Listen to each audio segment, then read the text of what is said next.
You go from one extreme to another. You diet strictly for 2 weeks, then binge for 3 days. You work obsessively, then collapse into burnout. You trust everyone, then, after betrayal, you trust no one. You say yes to everything, until you resent everyone. You suppress your emotions until one day they explode. It feels powerful to live intensely, to go all in, to be extreme. But if you're honest, you're exhausted. And somewhere inside, you suspect there must be another way to live. Over 2,000 years ago, Aristotle noticed something about human beings, something we are still struggling to understand. He discovered that the secret to a good life is not found in intensity, not in excess, not in denial, but in something far more subtle. He called it the golden mean, and it may be the most practical philosophy ever written. Hashtag 1 to 5 o'clock. The problem, our obsession with extremes. We live in the age of extremes. Scroll through social media, and you'll see it everywhere. On one side, hustle culture. Sleep is for the weak. Grind 24/7. Work while they sleep. On the other, quit your job. Reject the system. Do the bare minimum. You're either building an empire or opting out entirely. There's no middle ground. Diet culture is the same. Keto, carnivore, intermittent fasting, then binge eating, then guilt, then another extreme reset. Emotionally, we swing too. We either suppress everything, I'm fine, while stress builds quietly, or we explode. Rage texts, dramatic breakups, public meltdowns. In dating, we either overshare on the first date, or we guard ourselves so tightly no one gets in. In friendships, we either people please or isolate ourselves completely. Extremes feel powerful because they are simple. They remove ambiguity. If you're going to get fit, go all in. If you're going to protect yourself, shut down completely. If you're going to succeed, sacrifice everything. Extremes give clarity. They feel decisive, heroic, but they also destroy stability. When you live in extremes, your life becomes a pendulum, and the pendulum always swings back. Aristotle saw this pattern long before social media, long before capitalism, long before self-help culture. He saw it in human nature itself, and he asked a simple question. What does it actually mean to live well? Hashtag 5 to 10 o'clock. Aristotle's discovery, the golden mean, in his work Nicomachean Ethics, written in the 4th century BCE. Aristotle wasn't trying to create motivational quotes. He was trying to answer a serious question. What is the highest human good? His answer was eudaimonia, often translated as happiness, but more accurately meaning flourishing, not pleasure, not wealth, not fame, but a life well lived. And according to Aristotle, flourishing depends on virtue. But here is where he says something revolutionary. In Book 2 of the Nicomachean Ethics, he writes, virtue, then, is a state of character concerned with choice, lie in a mean, this being determined by reason. A mean, not mediocrity, not average, a mean between two extremes. He continues, for moral virtue is concerned with pleasures and pains. It is a mean between two vices, the one involving excess, the other deficiency. Every virtue lies between two vices. Too little is a vice. Too much is a vice. Courage lies between cowardice and recklessness. Temperance lies between insensibility and self-indulgence. Generosity lies between stinginess and wastefulness. This idea was radical because most moral systems tell you what to avoid. Aristotle tells you to find balance. He does not say, eliminate desire. He says, regulate it. He does not say, avoid fear. He says, calibrate it. He believed that the good life is not built through extremes. It is built through trained balance. And balance is not natural. It is practice. Hashtag 10 o'clock. 25:00, the 7 key virtues and their extremes. Let's bring this into modern life.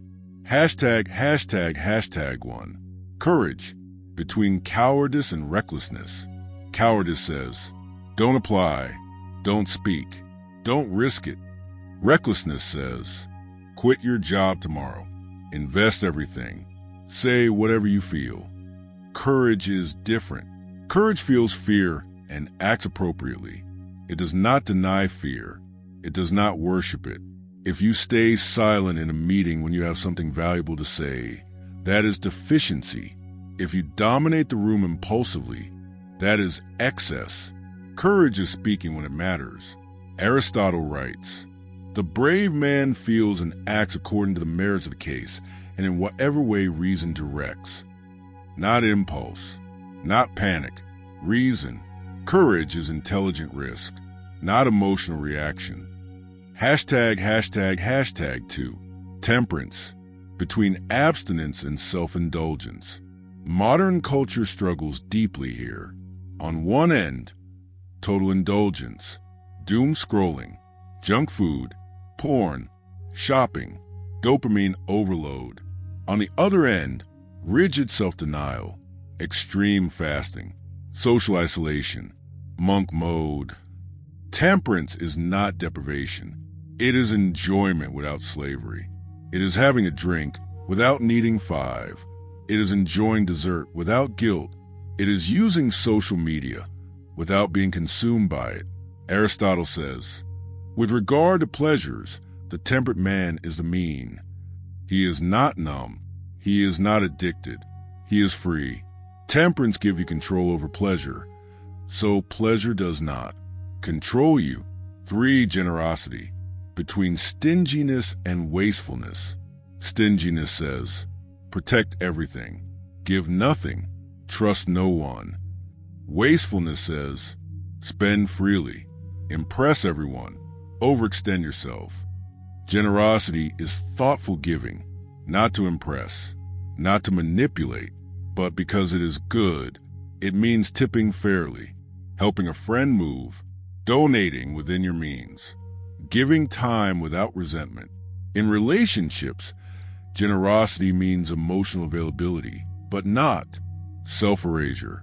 You can give without depleting yourself. That's the mean. 4.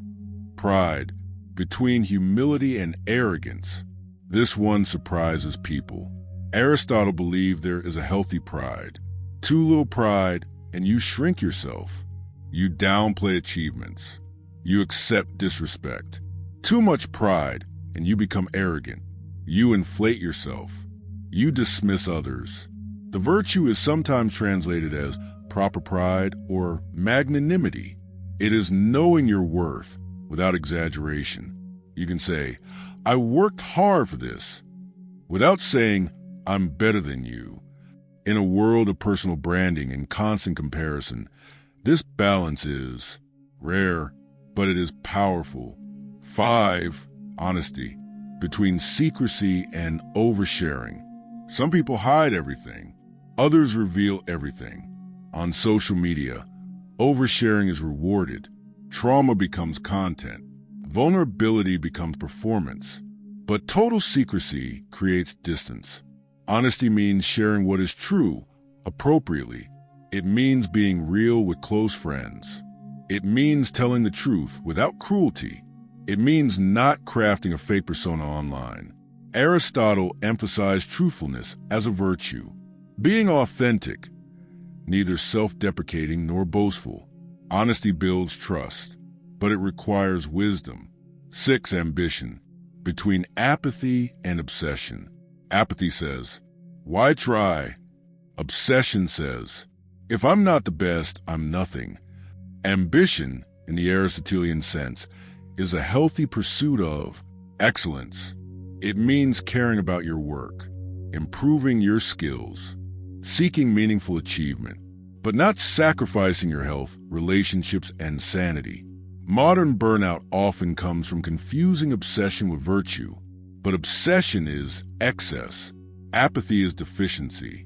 Ambition is disciplined effort, sustained over time. It is a marathon, not a sprint. #7. Friendliness. Between isolation and people-pleasing. Isolation says, I don't need anyone. People-pleasing says, I need everyone to like me. Friendliness is warmth without self-betrayal. It is kindness with boundaries. You can say no without hostility.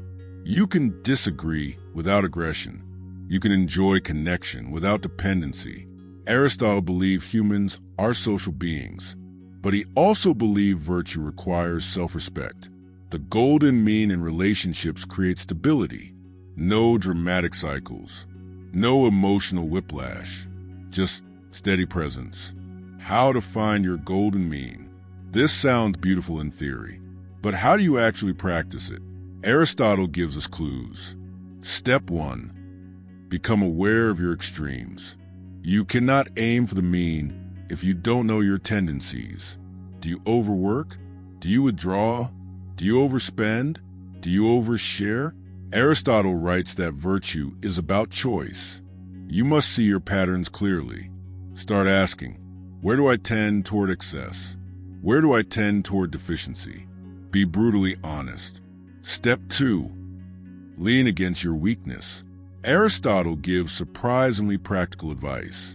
He suggests that we should deliberately lean away from our stronger temptation. If you tend toward indulgence, practice restraint. If you tend toward harshness, practice gentleness. He writes that we must sometimes drag ourselves away to the contrary, extreme. Why? Because like a bent stick, we often need a bend in the opposite direction to become straight. If you're naturally timid, practice small acts of boldness. If you're naturally reckless, practice pausing. The mean is relative to you. What is balance for one person may be excessive for another. Step 3. Practice daily reflection. Virtue is built through habit. Aristotle says, we are what we repeatedly do. Excellence is not an act. It is a pattern. At the end of each day, ask, where did I go too far? Where did I hold back too much? What would the balanced version of me have done? No self-hatred, just calibration. Imagine yourself as an instrument, always tuning, never finished. How to know you've gone too far? Your body tells you. Burnout, resentment, guilt, anxiety, emotional numbness. These are signs of imbalance. The golden mean feels different. It feels steady, not euphoric, not dramatic, but quietly strong, like a tree that bends in the wind, but does not break. Closing, not mediocrity, but mastery. Some people misunderstand a golden mean. They think it means being average, playing small, avoiding intensity. But that's not what Aristotle meant. The golden mean is not mediocrity. It is mastery over yourself. Anyone can live in extremes. It takes no skill to binge. It takes no wisdom to explode. It takes no discipline to quit, but to act with precision, to feel deeply without drowning, to strive without self-destruction. That is rare. That is powerful. That is freedom. Aristotle believed that a balanced life is not boring.